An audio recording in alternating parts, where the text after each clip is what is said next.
మీరు స్రవంతి రవికిషోర్ గారితో ఎక్కువ ట్రావెల్ అయ్యారు, దెన్ దిల్ రాజు గారు, దెన్ సుధాకర్ గారు. సో ప్రొడ్యూసర్స్ పాయింట్ ఆఫ్ వ్యూలో వాళ్ళ ఓరియంటేషన్ ఎలా ఉంటుంది? Who do you like the most?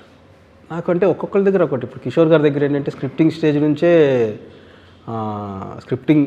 నుంచే ఏంటంటే మొత్తం పిన్ టు పిన్ ఆయన సపోర్ట్ ఉంటుంది ఎక్కువ. అంటే ఈ సినిమా చూడు, ఈ సినిమాలో ఆ సినిమా వరల్డ్ సినిమా బాగా ఉంటుంది కాబట్టి నాకు అది తక్కువ కాబట్టి, సో ఆయన ఇచ్చే గైడెన్స్ నాకు స్క్రిప్టింగ్లో చాలా బాగా హెల్ప్ అయ్యేది. సో ఆ విషయంలో నాకు ఇంకా ఆయన అంటే స్క్రిప్టింగ్ విషయంలో ఏదైనా చిన్నవి ఏదైనా ఇంకా ఉంటే బాగున్న మిస్టేక్స్ ఉన్నా సరే ఈ కెన్ కరెక్ట్ అండి. ఆయనకున్న బుక్స్ కానీ ఓల్డ్ మూవీస్ కానీ ఆయనకున్న ఎక్స్పీరియన్స్కి, సో అది ఆయన దగ్గర నాకు బాగా ఇష్టం. సుధాకర్ గారి దగ్గర ఏంటంటే మోర్ అండ్ మోర్ ఇప్పుడు మనం పర్లేదండి ఈ సీన్ ఇట్లా అంటే లేదు ఇంకా బాగా చేయాలి అంటే నాకు ఎప్పుడు ఇట్లా ఇంతలో మామూలుగా ఉంటుంది కదా, ఎందుకు ఇంత అవుతుంది అంటే ఆ క్వశ్చన్ ఎప్పుడు ఉండదు.